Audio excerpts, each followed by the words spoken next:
Hola, ¿qué tal? Esto es Ciencias para segundo grado de secundaria. Yo soy la maestra Alma Valenzuela Gamboa.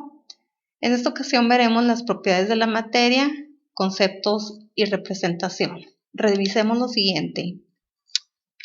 Pon mucha atención. ¿A qué se le llama materia? A todo aquello que tiene una masa y ocupa un lugar. Puede tener forma definida o no. Se puede percibir con algún sentido sensorial, tacto, vista, olfato, etc. Por ejemplo, el aire lo podemos percibir a través del tacto, pero no lo podemos ver. O un gas, tampoco lo podemos ver, pero también lo podemos percibir a través del olfato. Y esto quiere decir que el gas y el aire, aunque no los veamos, también son materia. Tienen dimensiones de longitud, es decir, que la materia es medible. Tiene una temperatura específica. Puede comprimirse e incluso expandirse. Puede combinarse o mezclarse, es decir, si se combinan materias de diferente naturaleza, se obtendrá algo diferente a lo que les dio origen. Y si mezclamos materias de diferente naturaleza, se conservarán las características de las materias que se implican en la mezcla. La materia está constituida también por moléculas iguales o de diferente naturaleza e incluso puede estar constituida por un solo átomo, que es la unidad mínima de la materia. ¿Cómo se puede representar la materia? Bien, hay diferentes modelos científicos que nos permiten representar la realidad. Vamos a leer la definición de un modelo científico. Es una representación imaginaria de algún lugar, objeto o fenómeno que no podemos distinguir a simple vista. Bien, aquí podemos ver diferentes modelos que van desde los mapas, maquetas, diagramas, objetos de 3D, gráficas, etcétera, que nos dan una idea de cómo es la realidad, porque a veces el objeto de estudio es demasiado grande o demasiado pequeño. El modelo corpuscular lo usaremos para ver cómo es o cómo representar la estructura de la materia. Hablamos de la estructura interna, claro, y pues la estructura interna de la materia son partículas muy pequeñas. Bien, el modelo corpuscular nos dice que es un modelo científico para representar partículas muy pequeñas que constituyen a la materia. Por lo general se usan esferas de colores, líneas, flechas. Se usan diferentes colores para representar que hay partículas de diferentes naturaleza y las esferas también, según su naturaleza, se representan con diferentes tamaños. Aquí vemos los ejemplos. Por ejemplo, yo tengo átomos, aquí tengo átomos de hidrógeno, átomos de oxígeno y átomos de bromo. Si se fijan, tienen diferentes colores y diferentes tamaños. Esto implica que podemos representar diferentes átomos usando diferentes colores y diferentes tamaños, como nos dice aquí las características del modelo corpuscular.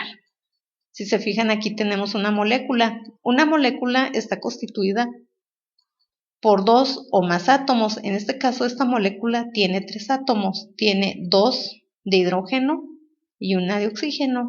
Esta es la molécula del agua. También podemos representar a través del modelo corpuscular las redes que se forman con los diferentes átomos y estas líneas se usan para representar la unión o los enlaces. Bien, vamos a ver lo siguiente. Aquí tenemos oxígeno, hidrógeno, nitrógeno y carbono. Tienen diferentes colores y diferentes tamaños. Tenemos la representación de 4 moléculas. La primera, que es monóxido de nitrógeno, que está compuesta por oxígeno y nitrógeno. La siguiente, que es H2O, la molécula del agua. Está constituida por 1 de oxígeno y 2 de hidrógeno. 1, 2. Aquí tenemos hidrógeno y aquí tenemos oxígeno. Bien, dióxido de nitrógeno. Si se fijan, aquí nos dice que la fórmula es NO2. Entonces tendremos 1 de nitrógeno y 2 de oxígeno. 1, 2 de oxígeno. Dióxido de carbono. Su fórmula es carbono y oxígeno 2. Entonces tenemos 1 de carbono y 1, 2 de oxígeno.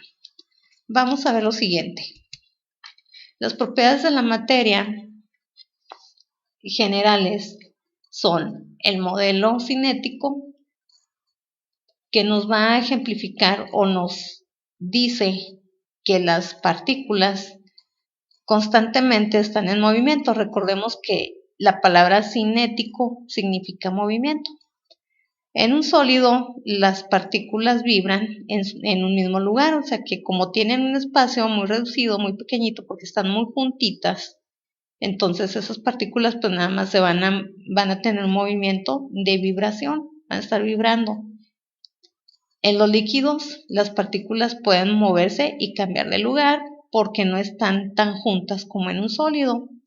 Y en un gaseoso, pues las moléculas o las partículas tienen mucho espacio para moverse entre ellas, incluso hasta se pueden salir del contenedor.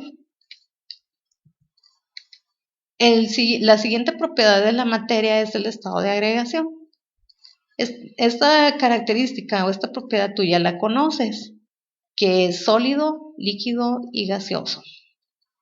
Para pasar de un sólido a un líquido necesitamos incrementar su temperatura, y lo mismo de un líquido a un gas, necesitamos incrementar su temperatura. Ahora,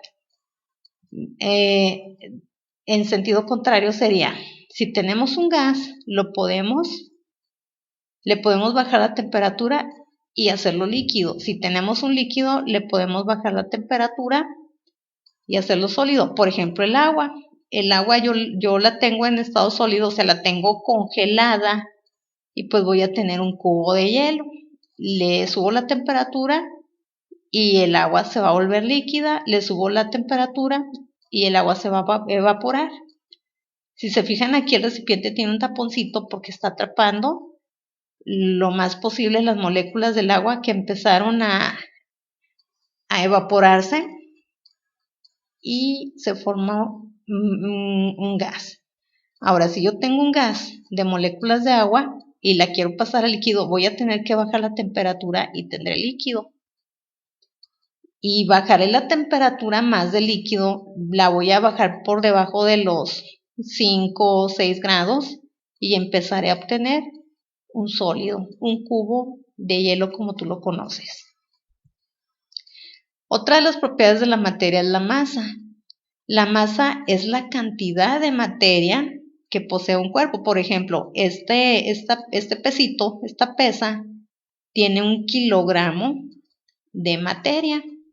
Y la unidad de masa en nuestro sistema es kilogramos y gramos. Otra de las propiedades generales de la materia es el volumen. Independientemente del estado en el que se encuentren los objetos, la materia, siempre van a ocupar un volumen. Por ejemplo, si se encuentra sólido, va a ocupar un volumen. Aquí tenemos una probeta con agua y marca hasta 220 mililitros. Yo voy a tomar este objeto sólido y lo voy a dejar aquí caer hasta el fondo.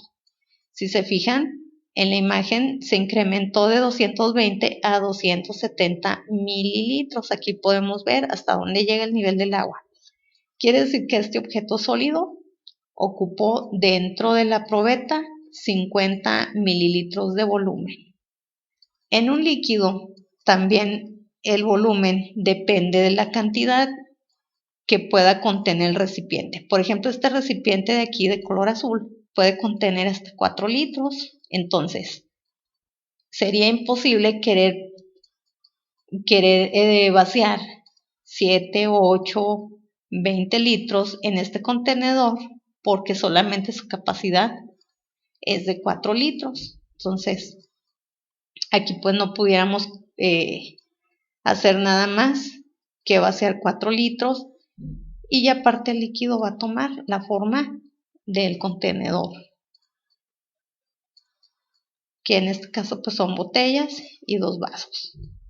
Bien, ahora en el gas podemos ver las partículas que contienen y su contenedor es un globo. Aquí tenemos el helio, el oxígeno, el agua. Claro, el agua no está en estado líquido, está en estado gaseoso. Y aquí tenemos este gas también que está en estado gaseoso, perdón, este gas que se encuentra compuesto por 4 átomos.